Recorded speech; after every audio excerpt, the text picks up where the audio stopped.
పాటలు మనకున్ని చెప్తున్న పుస్తకాలలో ఎందరో భక్తులు కన్నీరు గార్చి మోకరించి రాసినటువంటి ఎన్నో పాటలు అన్నీ పాడలేము, అన్నిటికీ సమయం లేదు. ఉన్నటువంటి పాడేటువంటి పాటలే పాడేటటువంటి ఒక కృప దేవుడు నాకు ఇచ్చాడు. అవి పాడవేయడానికి దేవుడు మరి మంచి స్వరాలు, మంచి గాత్రాలు దేవుడు మాకు ఇచ్చాడు. చాలా సంతోషం. మరి ఈ రోజున ఈ మొదటి ఆదివారం దేవుడు మీతో కలిసి నేను కూడా స్వరాలు కలపడానికి, మీరు పాడే పాటలలో నేను కూడా నా గుర్తుగా కలిపి పాడుకోగలగడానికి మనందరం కలిసి ఏక హృదయాలతో, ఏక స్వరాలతో, ఏక మనసులతో ఆ దేవుడిని స్థుతించే భాగ్యం ఇచ్చినందుకు దేవుడికి నేను మనసారా నేను వందనాలు తెలియజేస్తా ఉన్నాను. మరి సమయంలో దేవుడి వాక్యాన్ని ఉత్తర ప్రశ్నించడం మనం చదువుకున్నాము. 40వ కీర్తన, దావీదు రాజు రాసినటువంటి కీర్తన, 40వ కీర్తన మొదటి 2 వచనాలు. చెప్పండి, నన్ను ముగించండి, నన్ను పట్టుకోవట్లేదు అమ్మా. అంటే నేను స్పీడ్గా గురించి నాకంటే స్పీడ్గా లేదు అమ్మా. నా నోటి మాటకి బయటికి రాదు. ఏం చెప్తామో కూడా మీరు ఇంట్లో అంటే చక్రవర్తి గారు మిమ్మల్ని అట్లా తయారు చేశాడు అన్నమాట. మొదట వచ్చిన ఒక చదవండి, 2వ వచనం ఇంకొక చదవండి. క్లియర్గా, చక్కగా, స్పష్టంగా మైక్ పెట్టుకుంటాం. మొదటి వచ్చిన యెహోవా కొరకు నేను సహనముతో కనిపెట్టుకుంటుని, ఆయన నా కొరకు, ఆయన నాకు చెవి ఒకటి కంకర పెట్టి అలా ఉంటుంది. వేసిన తర్వాత మరి కంకర పడుతుంది అన్న పంపించే ఆ వదిలిపెట్టింది చదువు. ఆ వదిలిపెట్టింది ఆయన నాకు చెవి యొగ్గి నా మొర ఆలకించెను. 2వ వచనం చదవండి. మగవాళ్ళు చదవండి. మగవాళ్ళ దగ్గర బైబిల్ ఉండాలో ఎవరు లేరు. నారాయణ కూడా 4 చేతులు ఊపుకొని చూశారు. సంకటాల దగ్గర కూడా బైబిల్ ఉంది. దావీదు మహారాజు గురించి మాట్లాడుకుంటున్నాం. ఆయన దగ్గర బైబిల్ ఉంది. అయ్యా, బైబిల్ ఉండాలండి. బైబిల్ అది మనకు కత్తి, అది మనకు కత్తి లాంటిది. విడిపెట్టేటప్పుడు కత్తి లాంటిది. కోత చెప్తాం. కోత ఎలా పోతాం? నిజమ్మా ఎవరు ఉండాలి? పాలమనికి వెళ్తాం, పాలన ఉండాలి. మట్టి తవ్వాలా, గట్టు తవ్వాలా, ఏముండాలి? అడుగు ఉండాలి. ఏది కలిగి ఉండాలి. ఏది లేకుండా నువ్వు ఊరు లేకుండా వెళ్ళిపోతే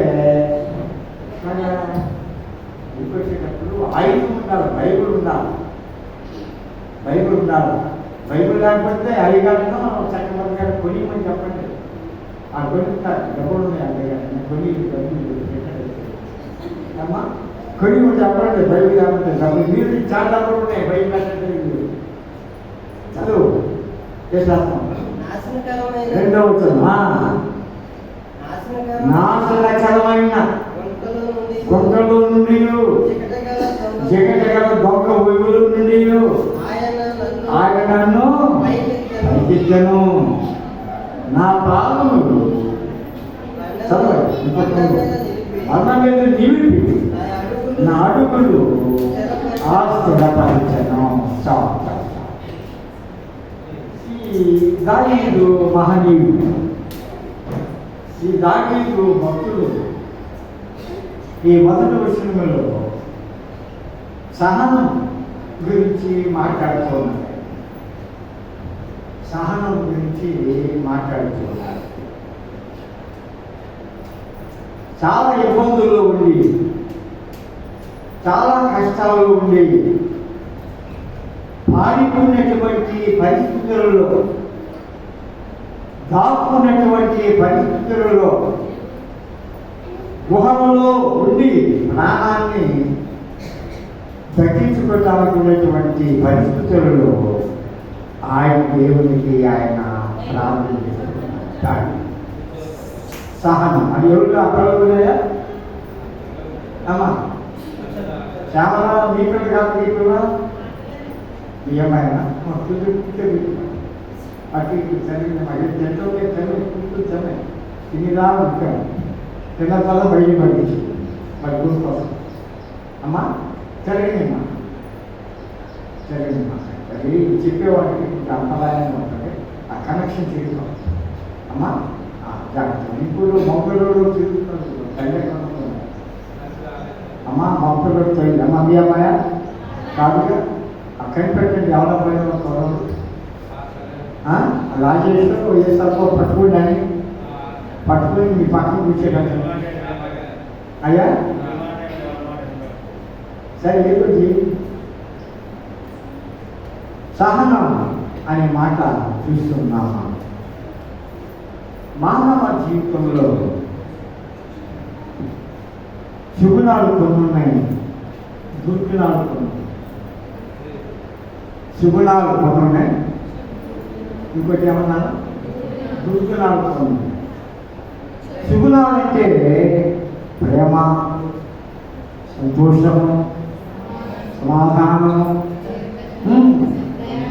దయాళుత్వము, ఇంకా మంచితనము, అమ్మా విశ్వాసము, సాత్వికము, ఇంకా దీర్ఘశాంతము, ఇవన్నీ కూడా ఎక్కడి ఆత్మఫలము శుభుల. దుర్గుణాలు కొన్ని ఉన్నాయి, దుర్గుణాలు కొన్ని. అది ఏమిటంటే కామ, క్రోధ, లోభ, మోహ, మలమచనములు. ఏంటండి? అవును, కామ, క్రోధ, లోభ, మోహ, మద, మత్సరములు. కామం అంటే కామం అంటే మా కామంతో ఉన్నాడండి, ఈ మాగా కామం పెట్టుకు తిరుగుతున్నాడండి. ఈ అమ్మాయి బాగా కామంతో పాడైపోయిందండి. వ్యభిచారం. కామం అంటే ఏంటయ్యా? వ్యభిచారం, అదొక దుర్గుణం. రెండవది ఏంటంటే కోపం. ఒక్కొక్క కోపం చూస్తాం, ఇల్లే కనిపించేట్టు చూస్తాం. ఒక్కొక్క ఆరు మనిషి కళ్ళలో చేస్తే ఇక ఇల్లు తగ్గబడి పారిపోవడమే కోపం. అలాంటి కోపాలు కలిగిన వారు ఉన్నారు. అంత ప్రమాదం. అన కోపమే అమ్మా, అన కోపమే శత్రువుతో సమాన కోపం. కామం అంటే విచారము, కోపము అంటే ఆగ్రహము. మూడవది ఏమన్నాను? లోభము. లోభం అంటే పిసినారితం, అదొక దుర్గుణం. నాలుగవది మోహము. మోహం అంటే మోహించటం, కాంక్ష, కోరిక. ఈ మానవ జీవితంలో ఎన్నో కోరికలు, ఎన్నో. మానవుడు ఆశాజీవి, ప్రతిదీ కావాలనుకుంటాడు ఈ మానవుడు. అది వల్ల కాకపోయినా కావాలనుకుంటాడు, అది మోహం, కోరిక. ఐదవది ఏంటంటే చెప్పండి, మదము. మగంది ఉన్నావా? మగంది ఉన్నావా? లేదు, మగంది ఉందా? ఇది మగం అంటే గర్వం, కొవ్వు. మగం అంటే గర్వము, అహంకారం. ఆరోగ్యం ఏంటంటే మత్సరము. మత్సరం అంటే అర్థం ఏంటి? అసూయ. ఏంటో మరి? అసూయ, ద్వేషము, పగ. ఇవన్నీ కూడా ఎటువంటి విషయాలు? దుర్గుణ. ఇవన్నీ కూడా దుర్గుణాలు. ఇంకెన్నో ఎన్నెన్నో ఉన్నాయి దుర్గుణాలు, ఎన్నో ఉన్నాయి సుగుణాలు. ఆ సుగుణాల్లో సుగుణం ఏంటంటే సహనం. సహనం మనకి అర్థం ఏంటంటే ఓర్పు. సహనం మనకి అర్థం ఏంటంటే నిదానం. సహనం మనకి అర్థం ఏంటంటే నిర్మలత్వం. ఆ సహనాన్ని దావీదు కోల్పోయే పరిస్థితి వచ్చేసింది. వాడు ఆ సహనాన్ని కోల్పోయే పరిస్థితి వచ్చింది. రాజ్యానికి క్షేమం తెచ్చాడు దావీదు. రాజ్యానికి క్షేమం కావాలని ఎంతో ప్రార్థించాడు దావీదు. ఎన్నో పాటలు పాడుతూ నాట్యం చేసినటువంటి వాడు దావీదు. అరణ్యములో వాయిద్యాలు తయారు చేసి నాట్యము చేస్తూ వాయిద్యాల వాయిస్తూ దేవుడు గర్వచేటువంటి వాడు దావీదు. రాజు కాకముందు సౌలు రాజుకు యుద్ధ భూములో సహాయం చేసినటువంటి వాడు. జయము కలుగు చేసేటువంటి ఇశ్రాయేలు సామ్రాజ్యానికి విలువ తెచ్చేటటువంటి వాడు దావీదు. అలాంటి దావీదు నా అల్లుడు కావాలని సౌలు తన కూతురైన మేఘానికి పెళ్లి చేశాడు. పెళ్లి చేశాడు కానీ కూతుర్ని కాపురానికి పంపించటం లేదు. ప్రజలందరూ కూడా దావీదును పొగుడుతూ ఉంటే, ఆయన కీర్తిస్తూ ఉంటే సౌలుకి అసూయ కలిగి చంపించడానికి మనుషుని ఏర్పాటు చేశాడు. అప్పుడు దావీదు దుష్టులకు నుండి పారిపోయింది. ఎక్కడికో గుహలో దాక్కుని ఆయన ఈ మాటలు రాస్తున్నాడు. యెహోవా కొరకు నేను సహనంతో కనిపెట్టుకుంటుంది, ఆయన నాకు చెవియొడి నా వల్ల. ఎటువంటి సహనంతో ఉండాలన్నా, ఎటువంటి బాధ వచ్చేదానికి నాశనకరమైన గుంటలు మన చుట్టూ ఎన్నో గుంటలు చేస్తున్నాయి. ఈ వర్షాభాగం వలన, ఈ తుఫాను వలన గుంటలన్నీ కూడా నిండిపోయి, చెరువులు, కాలువలు, నదులు, సముద్రాలన్నీ నిండిపోయి గోదావరి భయంకరమైన స్థితిలో వరదలు వచ్చేసింది. గోదావరి ఉండవలసినటువంటి పరిమాణానికి దాటిపోయి అలా ఎత్తు వరద పెరిగిపోయింది. కృష్ణానది, పెన్నా నది, తమిళేరు ఇవన్నీ కూడా ఎగువలు కురిసినటువంటి ఆ వర్షాల వలన వరదలు ఎక్కువైపోయి అనేక మంది చనిపోయారు. అనేక హెక్టార్ల భూమి, పంట భూమి మునిగిపోయినాయి. అనేక ఇళ్లలో ఆర్టీసీలో కూడా నీళ్లు వచ్చేసినాయి. అనేక మంది గర్భిణీ స్త్రీలు, పిల్లలు, బాలులు కొట్టుకుపోయారు. వాయినాడు అనేటటువంటి ప్రాంతంలో, కేరళ రాష్ట్రంలో ఉండే వాయినాడు భయంకరమైనటువంటి తుఫాను వరదలు వచ్చి ఆ పంట ప్రాంతం అంతా కూడా ఆ చర్యలు విరిగిపోయి అనేక మంది కొట్టుకుపోయారు. వాయినాడు కేరళ రాష్ట్రంలో భయంకరమైనటువంటి పరిస్థితి. అవన్నీ కూడా జీవితములకు ఆవరించేటటువంటి గుంటలు. జగజగల దొంగ అమ్మా ఊబి జగటంటే బంకర్ మాట. జగటంటే బాగా బంకర్. మంచి రోజులు ఒక డబ్బు కోసమో, కూర కోసమో, ఉల్లిపాయల కోసమో వదిలిపెట్టడం.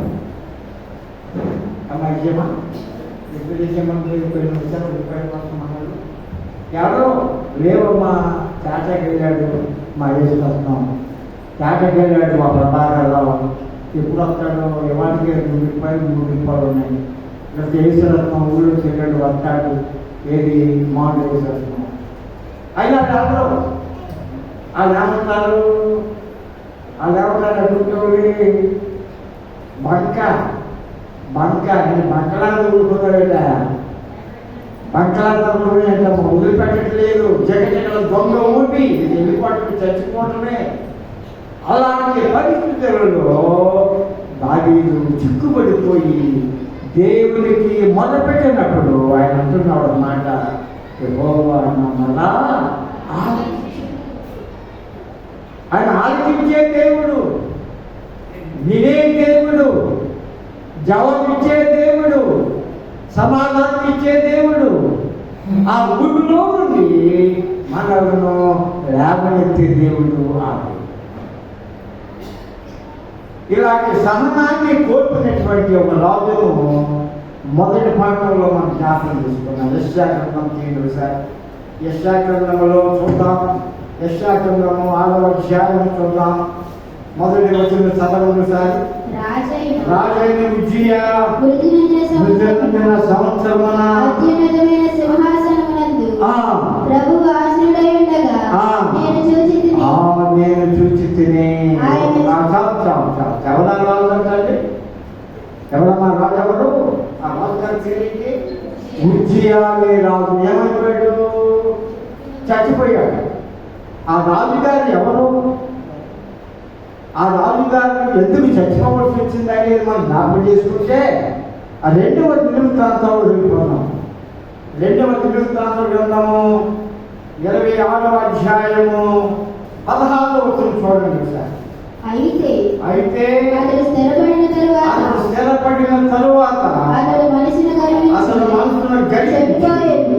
చాలా తెలిసే ఉంటాడు. బైబిల్ చూస్తే అతడు స్థిరపడిన తరువాత దేవుడు చాలా కాలం చూశాడు అతని పరిస్థితి. మొదటిసారిగా ఈ రాజు గారికి ఏమీ లేదు. రాజ్యంలో సైన్యం లేదు, సరిపడ సైన్యం లేదు, సరిపడా డబ్బు లేదు, ధనం లేదు, సరిపడా ఆయుధాలు లేవు. సరైనటువంటి పరిపాలన విధానంలో ఆయనకు సరైన సహకారం లేని పరిస్థితులలో దేవుడు ఆయన నిస్సహాయత, ఆయన అసహనాన్ని గమనించి చూచి ఆయన దేవుడు దీవించాడు. ఉజ్జియా రాజును దేవుడు దీవించాడు. ఆయన మొదలుపెట్టాడు. ఇబ్బందులు ఉండగా, కష్టాలు ఉండగా, నష్టములు ఉండగా, సైన్యము లేదు, ధనము లేదు, ఆయుధాలు లేవు. రాజ్యమంతా కూడా పేదరికములు ఉంది. యోధా రాజ్యమంతా కూడా పేదరికములో ఉన్నది. ఆ రాజ్యం యొక్క పరిస్థితి ఎలా ఉందంటే అసహనముగా ఉండిపోయింది. అప్పుడు ఆ రాజుగారు ప్రాణాన్ని తన రాజ్య ప్రజల పరిస్థితిని చక్కదిద్దుకోవడానికి సహనము కలిగి కనిపెట్టుకొని ప్రార్థన చేసిన తర్వాత దేవుడు ఆ రాజుగారిని ఏం చేశాడండి? దీవించాడు. సైన్యం పెరిగింది, ధనం పెరిగింది, ఆయుధాలు పెరిగింది. రాజ్యమంతా కూడా పంటలతో చక్కగా సిరిసంపదలతో అరుణాచల స్థితి చూస్తున్నాము. ఆ రాజ్యంలో పనివారలు, పనిగద్దలు నిండుగా ఉంది. ఆ యుగా రాజ్యం అంతా అంతఃపురమంతా చాలా అందంగా ఆనందంగా ఉంది ఆ రాజ్యం అంతా. అతడు స్థిరపడిన తరువాత ఏమైందండి అన్న? ఏమైందండి? మనస్సున ఎక్కడ వచ్చింది గర్వం? మనస్సును గర్వించి ఏమైపోయాడు? చెడిపోయాను. చాలా బాధాకరం ఈ మాట. దేవుడు మొదలు విన్నాడు. ఆయన సహనముతో చేసిన ప్రార్థన విన్నాడు. జగడ ఊపిలో కొట్టుమిట్టాడుతున్న రాజు యొక్క బాధ చూచాడు. ఆ జగడ ఊపిలో ఉంది దేవుడు రాజును లేవనెత్తాడు, సంపన్నుడు చేశాడు, ధనవంతుడు చేశాడు, సిరి సంపదలు ధనధాన్యాలను ప్రసాదించాడు. అయితే ఆ రాజు అన్ని పొందిన తర్వాత మనసును కలిగించి ఏమైపోయామా? చెడిపోయాను. చాలా బాధాకరమైన మాట. మనలో శివాజీ పిల్లలు తాగొద్దు, వాక్యం పిల్లల పక్కన నుంచి పెట్టు. శివాజీ దేవుడు మనకిచ్చినటువంటి తలాంతులు చాలా. నేను ఎప్పుడూ కూడా బైబిల్ చదువుతూ ఉంటే పేదరికంలో ఉన్నటువంటి ప్రజలు చాలామంది కనపడతారు. బైబిల్లో అబ్రహాముగా మార్గం ముందు పేదవాడే, కానీ దేవునితో సహవాసం చేయడం మొదలుపెట్టినప్పుడు గొప్ప ధనవంతుడు, దేవుని స్నేహితుడు, దేవుని భక్తుడు అయినట్టు మనం చూస్తాం. ఆది కాలంలో బైబిల్లో చాలా మంది పేదవాళ్ళు మనకు కనపడతారు. వారందరినీ కూడా దేవుడు దీవించాడు, ధనవంతులు చేశాడు. కానీ ధనవంతులు అయిన తర్వాత గడిపించిన వాడు ఏమైందండి? గడ్డించిన వాడు ఉన్నాడు. బబులోను రాజు ఉన్నాడు. బబులోను రాజు నెబుకద్నెజరు ఉన్నాడు. ఆయన ఎంతో భక్తిగా జీవించాడు. ఆయన ప్రార్థన దేవుడు ఆలకించాడు. ఆయన దేవుడు దీవించి ఆ బబులోను సామ్రాజ్యం మొత్తం కూడా గొప్పగా ఉద్దేశించి దేవుడు దీవించాడు. ఒక రోజున ఆయన నెబుకద్నెజరు జ్ఞానానికి భావన ఇచ్చి ఆయన అంతా చూస్తూ ఉన్నాడు రాజుగా. ఇదంతా దేవుడు కలుగు చేశాడు. దేవుడు నాకు ఇచ్చినట్టు బహుమానం, ఈ రాజ్యం, ఈ ప్రజలు, ఈ సంపద అనుకోలేదు. ఏమనుకున్నాడు? ఇదంతా నా వల్లే, ఈ సంపద అంతా నా వల్లే, ఈ పట్టాలన్నీ నా వల్లే, ఈ రాజ్యమంతా నా వల్లే, ఈ కోటలు, ఈ బురుజులు, ఈ అంతస్తులు ఇవన్నీ కూడా నా వల్లే, లేకపోతే ఈ రాజ్యం ఏదనుకున్నాడు నెబుకద్నెజరు. దేవుడిని చూసి అతడు హృదయములో కలిగిన గర్వాన్ని చూసి బాధపడి అతన్ని రాజ్యము నుండి తరివేయినట్లుగా ప్రజలకు ప్రేరేపణ కలుగు చేశాడు. కలుగు చేసినప్పుడు ప్రజలందరూ ఏం చేశారంటే నెబుకద్నెజరుని ఎక్కడ తోలేశారు? రాజ్యంలో ఉండవలసిన వాడు, రాజవస్త్రం ధరించవలసిన వాడు, రాజభూములు తినవలసిన వాడు, ప్రజలందరితో ఐక్యతగా ఉండి ప్రజల యొక్క నాయకుడు ఉండవలసిన వాడు ఎక్కడ పెట్టిపోయామా? ఎక్కడ పెట్టిపోయాడు? అడవులోకి తరిగారు ప్రజలందరూ. రాజుగారి తర్వాత అంటే మాట్లాడింది కారణం ఏంటంటే ఆ రాజు సమస్తం నేనే చేశాననుకుంటా. అందుచేత తరిగారు. 7 సంవత్సరాలు ఏం తిన్నాడో తెలుసా రాజుగారు? పచ్చగడ్డి తిన్నాడు. పచ్చగడ్డి తింటాడు,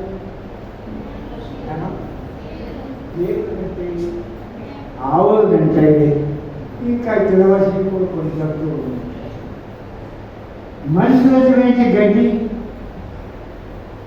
మనిషి అన్నం తింటాడు, మాంసం తింటాడు, కూరగాయలు తింటాడు, ఇంకెన్నెన్నో రకరకాల వంటలు వండుకుంటారు. వాళ్ళందరిలో ఏదో ఉన్నారు.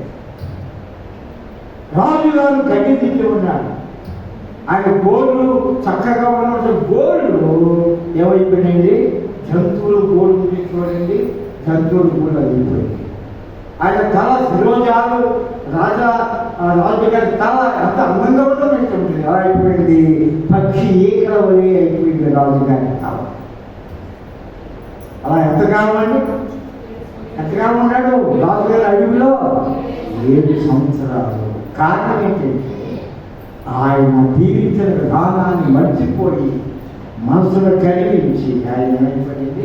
చెడిపోయాడు. కనుక దేవుడు మనందరినీ దీవించేది. మన పూర్వీకులు, మన పెద్దలు, తండ్రులు, తాతలు, ముత్తాతలు ఎంతో కష్టజీవులు. నువ్వు ఊరికే పెద్దోళ్ళు అయిపోలేదు. ఊరికే నా ఉద్యోగ కదా అన్నీ రాలేదు. ఊరికే నా వేలుల్లో ఉంగరాలు రాలేదు. ఊరికే నా ముఖం మీద కళ్ళజోడు రాలేదు. ఊరికే నాకు మంచి మంచి బట్టలు నాకు ఊరికే రాలేదు. దీని వెనుక ఉన్నటువంటి వారు ఎవరంటే మన పూర్వీకులు, మన తాతలు, మన ముత్తాతలు, మన తల్లిదండ్రులు, మన తల్లులు. వారు ఏడ్చి కన్నీరు కాచినటువంటి ఆ సహనంతో కూడిన ప్రార్థన ఈనాడు ప్రతి కుటుంబానికి ఆశీర్వాదం. నీ సంసారం మంచిగా ఉందంటే నీ పెద్దల ఆశీర్వాదం. ఆనాడు పెళ్లి చేసిన అయ్యగారి దీవెన అది ఇప్పుడు కూడా మనం మంచిగా బాగుంది కదా, పదవాలేదు కదా, నాకేంటి అనేటటువంటి అహంకారం మనలో ఇప్పుడు కూడా రాకూడదు. అలా రాగలిగితే వస్తే ఆయన మా ప్రార్థన మా పెట్టాడా? వినడు. ఇక్కడ కనిపించినటువంటి ఈ విజయరాజు ఏం చేశాడు? తర్వాత 11 చదవండి. అతడు ధూపపీఠం మీద ధూపం వేయుటకై యెహోవా మందిరములో ప్రవేశించి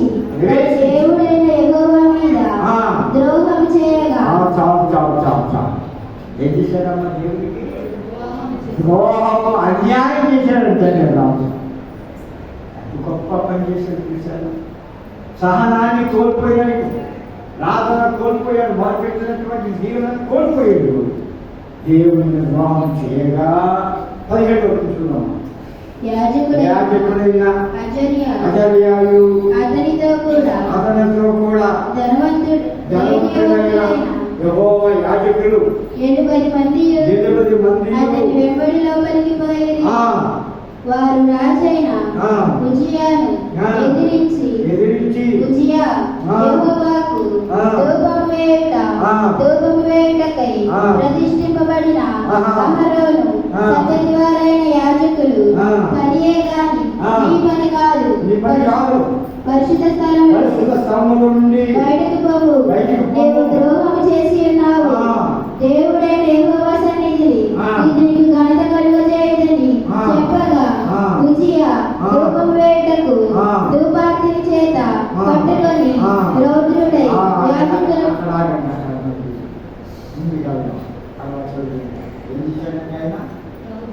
యాజకులే తప్ప ఎంతమంది ఉన్నారు అక్కడ? యాజకులు 50 మంది ఉన్నారు. అందులో ఎంతమంది ఉన్నారమ్మా యాజకులు? ఆ మందిరంలో 80 మంది ఉన్నారు అయ్యగారు అక్కడ. వాళ్ళు తప్ప అక్కడ ఎవరు కూడా ఎవరి సంతానం ఇది చూడండి ఒకసారి. ఎవరి సంతానం? అహరోను సంతానం, యాజక వంశం. వాళ్ళు తప్ప ఎవరు కూడా ధూపవేయడానికి అర్హులు కాదు. అంటే ఈ విద్య ఏం చేస్తూ ఉన్నాడు? ధూపం వేయటకు ధూపార్తిని చేత పట్టుకుని రౌద్రుడై యాజకుల మీద సంవత్సరం యెహోవా మందిరములో ధూపపీఠము ప్రక్కనతో ఉండగా యాజకులు చూచుచూనే ఉన్నప్పుడు అతని నొసట కుష్ఠరోగం పుట్టెను.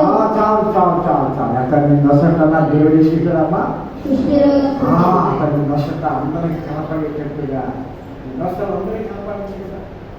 వెనకమ్మలు ఏం చేసుకుంటున్నాడు? ఎక్కడ పెడితే కనపడదు, అందరికి కనపడేటట్టు దేవుడు ఎక్కడ పెట్టాడు? పుష్పంలో కానీ కారణం ఏంటంటే దేవుడు చేసిన మేలులన్నీ మర్చిపోయి మనసును గర్వించి చెడిపోయాడు. చెడిపోయిన వాడికి పనిష్మెంట్ ఏంటంటే కుష్ఠరోగం వచ్చినట్టుగా మనం చూస్తాం. కోపం వెయ్యకూడదు, రాదు దాంట్లో వేయాలి. దేవుడి సేవకులు వేయాలి. దానికి వంశం ఉంది, అహరోను వంశం, లేవి వంశం. వారు తప్ప ఎవరు కూడా గుడిలో ప్రార్థనలు చేయకూడదు.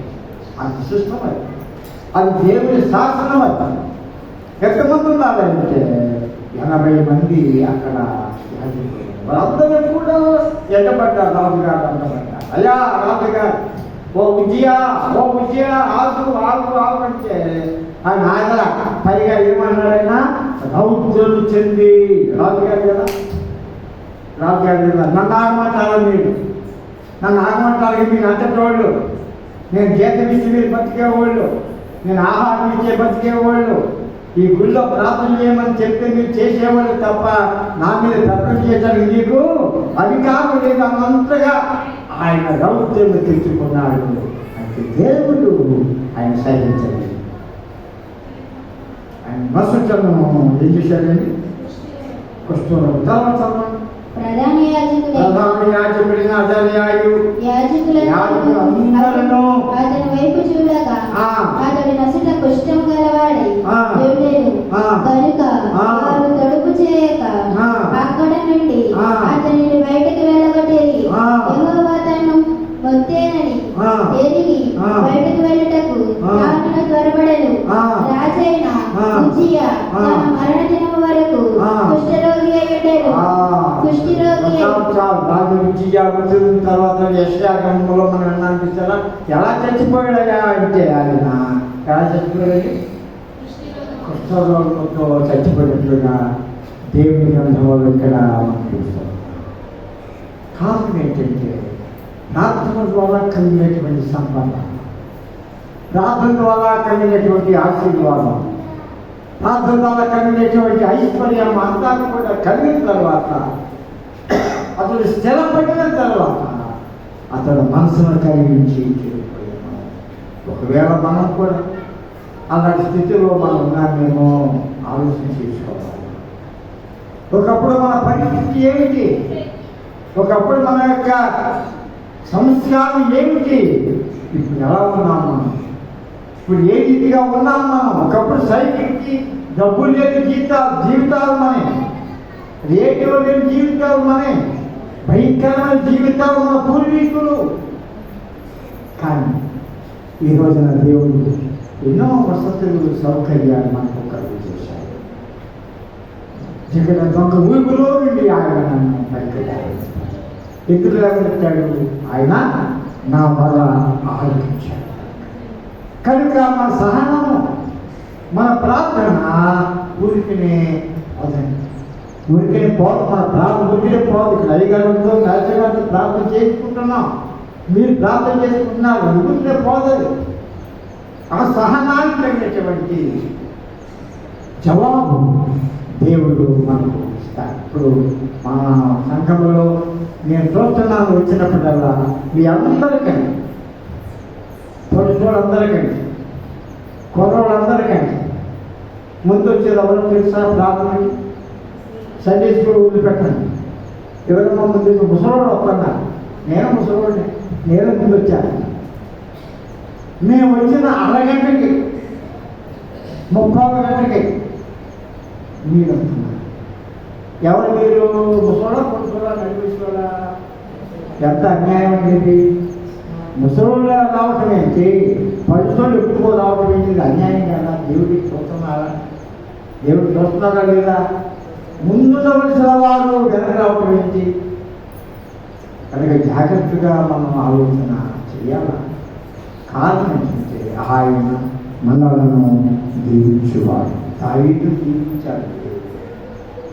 ఎండలో ఎండిపోయి, వానలో తడిసిపోయి, చలికి గడిదిక్కుపోయి ఆ గొర్రెల కాపుడిగా ఉన్నటువంటి దావీదును దేవుడు జ్ఞాపకం చేసుకొని ఆయన ప్రార్థన, ఆయనకున్న సహనాన్ని ఆలకించి ఆ రాజ్యాన్ని ఎక్కడైతే లగొట్టబడ్డాడో, ఎక్కడైతే తిరస్కరించబడ్డాడో అక్కడ రాజుగా దేవుడు చేశాడు.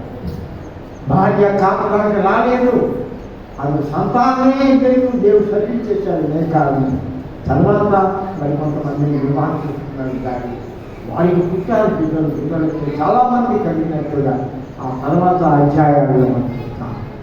కనుక యెహోవా కొరకు నేను సహనంతో కనిపెట్టుకుంటాను. కనుక దేవుని కొరకు సహనంతో కనిపెట్టుకున్న వారిని, దేవుని ఆశీస్సుల కోసం ప్రయాసపడే వారిని ఆయన ఉన్నతమైన స్థానానికి తీసుకువెళ్తారు. మనందరూ పేదవాళ్ళం, దరిద్రులు మనం ఒకప్పుడు. కానీ దేవుడు మనందరినీ కూడా లేవనెత్తినటువంటి వాడు. ఈనాడు ఎవరి ఇంట్లో కూడా ఒడ్డు బస్తాలు లేకుండా లేవు. అమ్మా ఒడ్డు బస్తాలు ఉండే ఒకప్పుడు కూలికలు తెచ్చుకునేవాడు మనం చదువు. ఆ నైట్ అంతా ఆ రాత్రంతా వచ్చి తెల్లవారుజామున ఆ రైతు ఎన్ని మొట్టతాడు, ఎన్ని మాట్లాడతాడు, అది తెచ్చుకుని ఉంటున్నాడు. దంచి ఒడ్లు మీదే అమ్మా ఆ పెద్దోళ్ళు రోడ్ల పెట్టుకుని ఆ రోడ్లు పెట్టుకుని దంచి దంచి దంచి దంచి దంచడే మేనంతా కూర్చొని అన్నట్టుగా ఆ రోజులు దొడ్డుడే దచ్చుడు ఆ దంచి వాళ్ళు ఆ పెద్ద ఆ చల్లీలో తెచ్చి తగులు లోపల పక్క పెట్టేసి బియ్యం వండి ఆ పిల్లలకు పెట్టుకునే వాళ్ళు మనం. అవి తిని బతికిన వాళ్ళు మనం, అవి తిని జీవించిన వాళ్ళు మనం. వరన్నం ఎక్కడండి? చూడన్నో జొన్నన్ననే అదే పంట మనకి. అవన్నీ కూడా పోయినాయి. కారణం ఏంటంటే మన పుస్తకం సహనముతో దేవుడు మొదలు పెట్టగా దేవుడు మన ఆలకించి ఈనాడు మన జీవించిన దేవుడు. కనుక మనసు గర్వించి మనం చెడిపోయే వాళ్ళంగా సహనంతో మనం ప్రార్థన చేయాలి. ఇంకొక మాట చెప్పాడు, మనం ముందు చేసుకుందాం. ప్రకటన గ్రంథము 2వ అధ్యాయం చూడమ్మా. ప్రకటన గ్రంథము 2వ అధ్యాయము 2-3 వచనాలు చదువుతాయి. నీ క్రియలను, నీ కష్టమును, నీ సహనమును నేను ఎరుగుదును. నేను ఎరుగుదును. నీవు దుష్టులను దుష్టులు సహింపలేవనియు అపోస్తులు కాకయే తాము అపోస్తులమని చెప్పుకొని వారికి పరీక్షించి వారు అబద్ధికులని నీవు కనుగొట్టి మరియు నీవు సహనము కలిగి నా నామము నిమిత్తము భారము భరించి అడగలేదనియు నేను ఎరుగుదును. అయినను మొదట నీకుండిన ప్రేమను నీవు వదిలితివని నేను నీ మీద తప్పు ఒకటి మోపవలసి ఉన్నది. నీవు ఏ స్థితిలో నుండి నీవు చదవమ్మా, ఏ స్థితిలో నుండి పడితో అది జ్ఞాపకం చేసుకొని మారు మనసు పొంది ఆ మొదటి క్రియలను చేయము. అట్లు చేసి నీవు మారు మనసు పొందితినే సరి లేని యెడల నేను నీ యొద్దకు వచ్చి నీ దీపస్తంభములు దాచి దాని చోటు నుండి తీసివేతును. అయితే తీసివేస్తా. ఏది తీసేసేది? దీపం. దీపం ఆడిపెట్టాలంటారా? నీ సహనాన్ని, నీ నిరుగులను, నీవు దుష్టులను సహింపలేవనియు అపోస్తులు కాకే తమ అపస్తులను చెప్పుకున్న వారిని పరీక్షించి మరి అబద్ధికులు నీవు కలుగుతావనియు నేను ఎరుగుదును. ఎవరితో అంటాడు?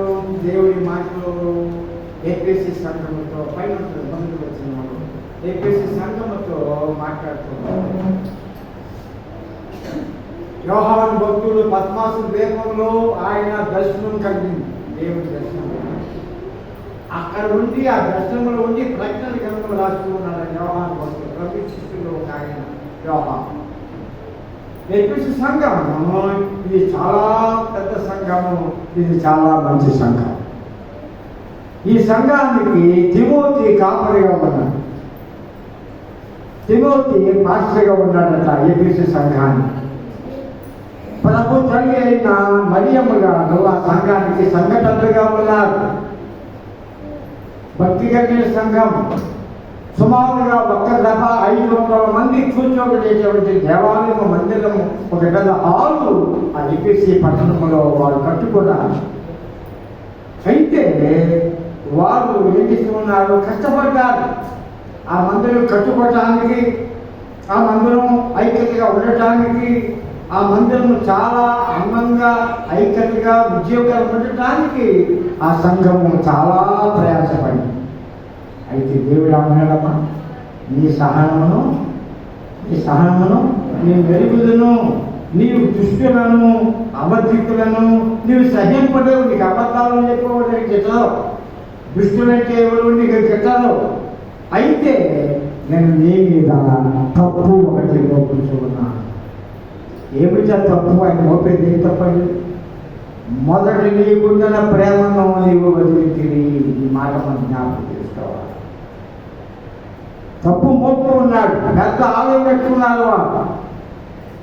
అక్కడ సంఘ పెద్దగా మరియమ్మ ఉన్నది, సంఘ కాపరిగా తిమోతి ఉన్నాడు, భక్తులు ఉన్నారు, విశ్వాసులు ఉన్నారు, అన్నీ ఉన్నాయి. ఎంతో ఓర్పుతో సహనంతో వాడు ఎంతో గుడి కట్టుకొని ఆరాధన చేసుకుంటూ ఉన్నారు. అబద్ధాలు చెప్పేవారు, దుష్టశోభ కలిగిన వారు, మంచమ్మ కలిగిన వారు ఎవరు ఇచ్చిన వారు ఒప్పుకోవట్లేదు గుడివాళ్ళు, ఆ పెద్దలు. ఇంకేముంది తప్పు? సంఘం ఎందుకు తప్పుకుంటున్నాడు? అంత చక్కగా ఉన్నారు కదా, మీలాగా ఉన్నారు కదా, అందరూ రాయగారు చెప్పడం చెప్పడం భోజనం కడుతున్నారా, చూసుకుంటున్నారా, పక్కన పంపిస్తున్నారా?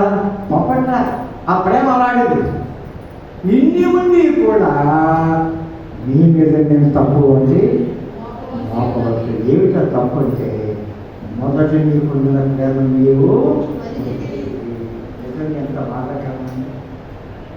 మొదటి నీకున్న ప్రేమ భార్యాభర్తలు పెళ్లి చేసుకుంటారు. గుళ్ళో సంవత్సరం ద్వారా బాగానే ఉంటారు అమ్మా. తర్వాత స్టార్ట్ అవుతుంది గొడవ. ఏమంటుంది?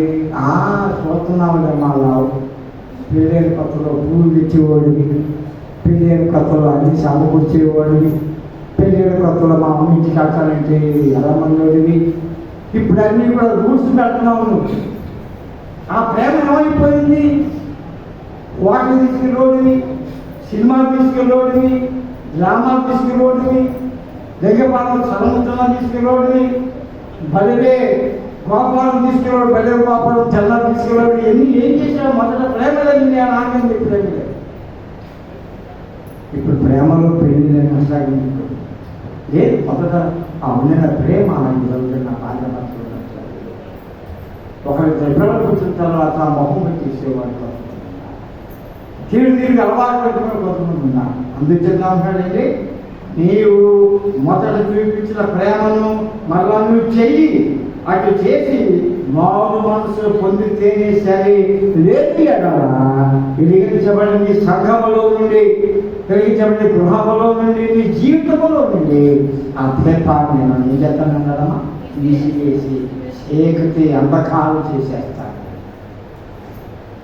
కనుక ప్రియమైన సహోదరులారా, అయ్యో నేను ఎంత త్యాగం చేశానండి గుడికి, ఎంత త్యాగం చేశానండి కింద హాల్కి పై గుడికి, శ్రమదానం చేశాను, నా సొమ్మంతా ఇచ్చాను, నా కష్టమంతా ఇచ్చాను అని అనుకోవచ్చు. మనం అనేక గొడవలు చేసినప్పుడు అనుకోవచ్చు, అనేక ప్రాంతాలు చేసినప్పుడు అనుకోవచ్చు. అది హిందూ దేవాలయం కావచ్చు, అది మసీదు కావచ్చు, క్రైస్తవ ఏదైనా కావచ్చు. కష్టపడ్డాను, ఇబ్బంది పడ్డాను, ఫస్ట్ నేను శ్రమదానం చేశానని అనుకోవచ్చు. అబద్ధాలు ఆడేవాడు, దొంగదానం చేసేవాడు, దుష్టమైన వాడిని గుళ్ళు రానికున్నాను కట్టు చెప్పి చేసి మాట్లాడవచ్చు నువ్వు. కానీ మొదటి నీకున్నటువంటి ఆతురత, మొదటికునేటువంటి తాపత్రయం, ఉడిగట్టున్న రోజుల్లో మైకి పెట్టడం కానీ గుర్తుకొచ్చేసేవాడు, పాడటం కానీ గుర్తుకొచ్చేవాడు. నేను వచ్చిన గంట వచ్చాను. అదే ప్రేమ, అదేనా ప్రేమ.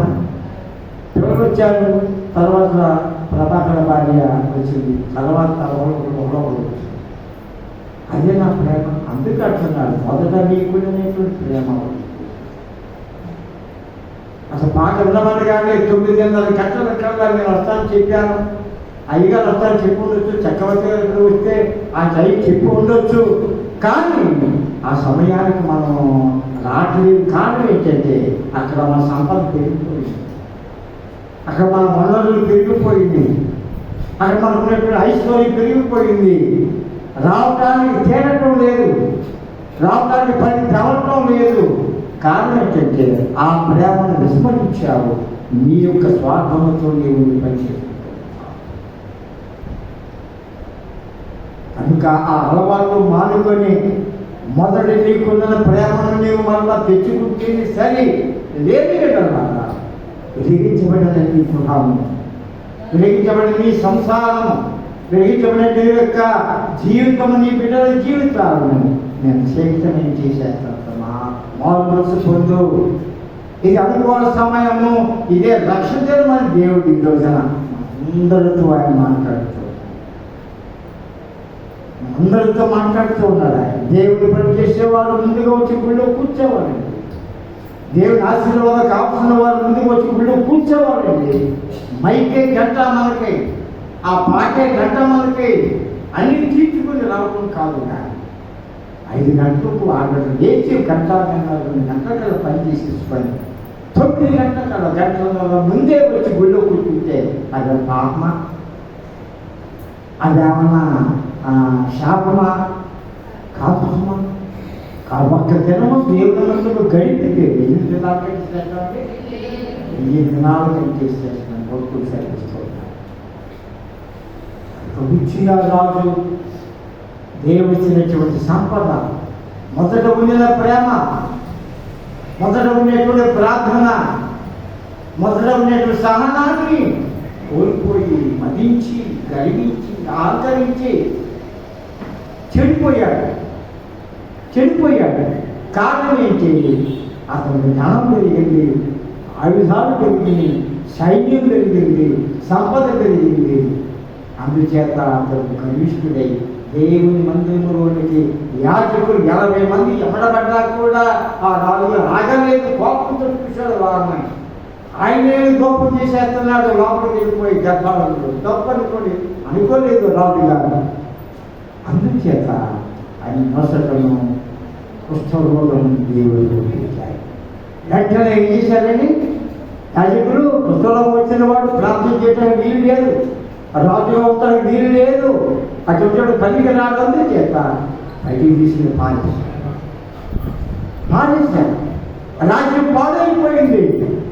అప్పుడు యెషయా భక్తుడు రాస్తున్న యెషయా గ్రంథం 6వ అధ్యాయంలో రాజైన ఉజ్జియా తరువాత దేవుడు ఎవరిని ఏర్పాటు చేసుకున్నాడమ్మా? ప్రవక్తలను ఏర్పాటు చేసుకున్నాడు. ప్రవక్తలను ఏర్పాటు చేసుకున్నాడండి. రాజు విజయ రాజుతో యోధా సామ్రాజ్యం అయిపోయింది. ఇశ్రాయేలు రాజులంతా చనిపోయారు, యోధా రాజులంతా చనిపోయారు. ఇక దేవుడు మీరు రాజ్యం పాడైపోయింది, గర్విస్తులు అయిపోతుందని చెప్పి దేవుడు ఎవరిని ఏర్పాటు చేసుకున్నాడండి? యెషయా ద్వారా మరలా దైవ సేవకుడిని ఏర్పాటు చేసుకున్నాడు. యెషయా, ఇర్మియా, యెహెజ్కేలు, దానియేలు వీళ్ళందరూ ఎవరు? పెద్ద ప్రవక్తలు. తర్వాత ప్రవక్తలు ఎవరు? నహూము, హబక్కూకు, యోనా, మీకా, జెఫన్యా, జకర్యా, మలాకి 12 మంది ఉన్నారు ప్రవక్తలు. మరి ఎవరంటే చిన్న ప్రవక్తలు. వారైనా వీరైనా వారు చేసినటువంటి సేవ, నిజుడి సేవ అంటే ప్రజలందరూ కూడా రాబోయే విషయాలు, జరిగే విషయాలు, జరిగే విషయాన్ని బోధించి చెప్పిన ప్రవక్త. అందుచేత ఆయన దైవ దర్శనం చేసుకున్నారు. పరిశుద్ధుడు పరిశుద్ధుడు పరిశుద్ధుడు అని ఆ రాజ్యములో దేవదూతలు పాడే పాటలన్నీ విన్నారు. అయ్యా నేను అభ్యంతరణ పెదవులు గలవాడను అంటూ ఉన్నాడు అక్కడ ఆ కాలంలో, ఆ దర్శనంలో. నిజంగా మా పెదవులు మంచి పెదవులు కాదండి అమ్మా. ఈ పెదవులు లేకపోతే మనం మాట్లాడలేము. మనం మాట్లాడాలంటే ఏం కావాలి మనకి? ఈ జ్ఞానేంద్రియాలలో ఒక భాగం ఏమిటంటే ఈ పెదవులే. ఈ టచ్ అవుతూ ఉండాలి. పై పెదివి, చిన్న పెదివి, కింద పెదివి ఏమవుతూ ఉండాలండి? ఈ విధిపిదాలు టచ్ అవుతూ ఉంటే మాటలు వస్తాయి, పాటలు వస్తాయి, తిట్లు వస్తాయి, సీవాటలు వస్తాయి, అన్నీ ఉంచేస్తాయి అన్నమాట. ఆ కంట్రోల్ చేసుకోవాలి. ఈ నాలుగు దాన్ని సపోర్ట్ చేస్తూ ఉంటుంది అన్నమాట. ఈ నాలుగు అర్థం ఇది దాని ఇష్టం. కనుక దేవుడు మనకి ఇచ్చిన గొప్ప ఆశీర్వాదం ఏంటంటే ఆయన మన వల్ల ఆలోచించే దావీదు మన ఆలోచించిన దేవుడు. ఆయన ఉజ్జియా దాన్ని చెడగొట్టుకున్నాడు, కుష్ఠరోగం తీసుకున్నాడు. సౌలు రాజు కూడా ఆయన కూడా గర్వించాడు. సౌలు గర్వించాడు. చెప్పి ముగించేస్తాను. ఏం గర్వించాడు సౌలు? ఫిలిష్తీయుల మీద దండెత్తి వీళ్ళు అక్కడ జనాన్ని చంపేయి వ్యతిరేకులు అయ్యారు. నన్ను పూజించలేరు, నా ప్రజలను ఇస్రాయేలు పాడు తీసుకుని చంపేస్తున్నారు. కనుక నువ్వు వెళ్ళి అక్కడ అందరూ చంపేయమన్నాడు దేవుడు. సౌలుని, ఆయన కుమారుని, దావీదుని అందరూ పంపించారు ఫిలిష్తీ దేశాలు. గొడ్లు ఉంచొద్దు, ఉచితం ఉంచొద్దు, గొర్రెలు ఉంచొద్దు, ఏమీ కూడా బతకడానికి వీలు లేదు ఆ రాజ్యంలో అని పంపించాడు దేవుడు. అయితే సౌలు ఏం చేశాడు తెలుసా? దేవుడు చెప్పిన మాట వినలేదు. వినకుండా ఆ రాజ్యములో క్రొవ్వినటువంటి గొర్రెపోతులు, క్రొవ్వినటువంటి ఏనుగులు, గొర్రెలను, గాడిదలను, మేకలను అన్నిటిని కూడా తోడుకుని వెళ్ళి ఒక చోట దాచి వేశాడు. దేవుడు ఏం చేయమన్నాడు? ఏం చేయమన్నాడు? నిజమా చంపమన్నాడు. ఏమి రాజ్యంలో ఉండటానికి వీళ్ళే, ఆడవాళ్ళు, మగవాళ్ళు, చిన్న పెద్ద అమ్మ వీళ్ళే ఎంత దుర్మార్గులు, దుష్టులు అయిపోయారు. నా బిడ్డలు పాడు చేసి చంపేసి ఇబ్బంది పెట్టారు వాళ్ళు. అనుకుంటా వీళ్ళే నేను శాపాన్ని పంపిస్తారు వాళ్ళ మీదకి. ఏమి ఉంటా వీళ్ళు వాళ్ళు పెంచుకున్నారు, ఏమి కూడా పచ్చలేదు, చంపారు. రాజు ఏం చేశాడు? చక్కగా అందంగా ఉన్నటువంటి జీవరాశులన్నిటిని కూడా దాచేశాడు. దేవుడు సమూయేలు పంపించాడు.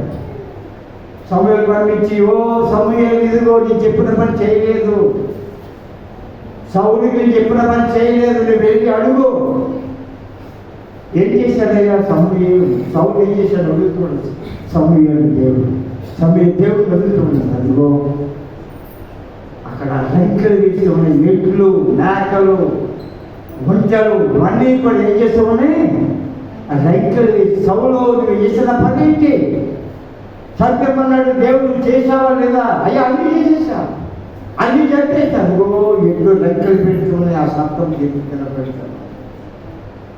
దేవుడికి మొల పెడుతూ ఉన్నాయి, ఆ స్వరాలు దేవుడి వింటూ ఉన్నాడు. నన్ను పంపించాడు, తప్పు చేశావు కానీ నువ్వు చచ్చిపోతావు, నీ కొడుకులు చచ్చిపోతారు, నీ వంశమే కాకుండా పోతే నీకు శాపం తెలియదు.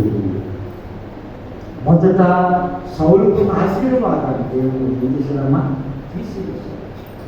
తీసివేశాడు.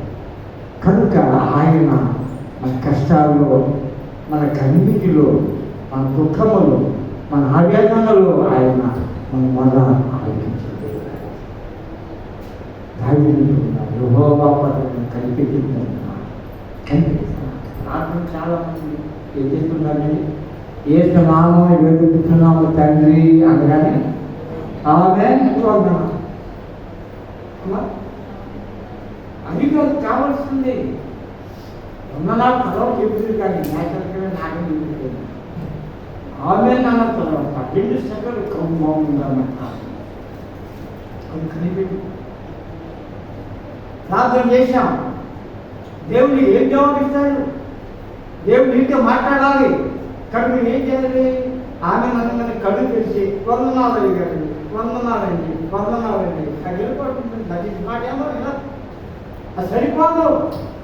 2 సెకండ్లు చదవుకుని కళ్ళు మూసుకుని దేవుని చదవకుండా కనిపెట్టుకోవాలి. వందనాలు ఎప్పుడైనా పెట్టుకోవాలి. కనిపెట్టుకుని సమాధానం పథకాలు కదా మనకి. నువ్వు కవితే చేయకపోతే ఇప్పుడు సమాధానం పరిస్థితి ఎవరైనా సరే నాకు ప్రార్థన దీన్ని చాలా ఆమె నమ్ముతారు. పంపు ముందే పాటుతారు. ఆ పని వారు సమర్థించి అనుకున్న తర్వాత వెళ్ళిపోయే ముందు ఒక 2 సెకండ్లు 2 నిమిషాలు కాదండి, 2 సెకండ్లు కళ్ళు చూసుకొని అలా ఇంటి నివారణ అప్పుడు మన సెకండ్ టైం కనుక ప్రేమ సంగమా సపోర్ట్ చేస్తాం. ప్రార్థన ద్వారా దేవుని ఆశీర్వాదం ఉన్నది. మొదటి నీకున్న ప్రేమని వదిలింటివి కనుక నేను తప్పు వదిలిపోతున్నా. ఆ తప్పు ఏంటంటే ఆ ప్రేమ ఇప్పుడు లేదు. నీకు ఆ ప్రేమ నీకు లేదు. ఆ ప్రేమ నీకు లేదు. మొదటిసారిగా ఉన్నామనేవాడు తర్వాత మనతో మాత్రం మనిషి ఒక 100 అది ఎవరో నాకు తెలుసు. మొదమొదట అమ్మన్నారు అమ్మ వేషాలైనా అడిగా ఎవరైనా సరే మన అమ్మాయి 100 ఉన్నారు కొంతమంది. ఎందుకో ఈ మధ్య నాకు కొంతమంది ఈ రావటం ఆ దీమ అక్కడ పెట్టడం అయిపోతుంటాం. వందనాలు లేవు, పలకింపులు లేవు, అయ్యా ఎలా ఉన్నారని అడగటం లేదు. నేను ప్రతి వాళ్ళని అమ్మ బాగున్నా, అయ్యా బాగున్నా, నాన్నగారు బాగున్నారా, ఏ తప్పు బాగున్నారు, అమ్మాయి బాగున్నారు, బాగున్నారు అవి లేవు. కారణం ఏంటంటే మొదట గుడి మీద ఉన్న ప్రేమ మీకు లేదు. మొదట చక్రవర్తి గారి మీద ఉన్న ప్రేమ ఇప్పుడు లేదు. మొదట అయ్యగారి మీద ఉన్న ప్రేమ ఇప్పుడు మీకు లేదు. మొదట ప్రార్థన మీద ఉన్న ప్రేమ ఇప్పుడు లేదు. అందుచేత దేవుడు మీద ఏం చేస్తున్నాడంటే తప్పు అనుభవుతున్నాడు. దాన్ని తిరుగు జాగ్రత్త జాగ్రత్త పోయిందంటే నీ జీవితంలో మరి దాన్ని పొందలేదు. కనుక శుభ్రంగా సంతోషం ఉండగలిగినప్పుడే ఆ దీపం ఆరిపోకముందే భావ మనసు పొంది మొదటి నీకున్న ఆతురత, ఆ తాపత్రం, ఆ ప్రేమ ఇప్పుడు సంపాదించుకొని సహనముతో నువ్వు కనిపెట్టుకుని ప్రార్థన చేస్తే చీకటిగా ఊరుగులో నుండి ఆ దొంగ ఊరుగులో నుండి దేవుడు మనందరినీ ఎంత కష్టమైన, ఎంత భయంకరమైనటువంటిదైనా, ఎంత శోధనతో కూడినటువంటిదైనా కూడా ఆయన లేవనెత్తి సంతోషాన్ని, ఆనందాన్ని కలుగు చేయకూడదు. ఆయన తప్ప వేరే వారు ఎవరు కూడా మన బాధను తీసుకునేవారు లేదనేది మీరు జ్ఞాపకం చేసుకునే జాగ్రత్త పదాలు మనం చేస్తూ ఈ కొద్ది మాట్లాడుతూ నేను ముగిస్తున్నాను. దేవుడు మిమ్మల్ని ఈ కొద్ది మాట్లాడుతూ మా సంఘాన్ని దేవుడు దీవించును కాక.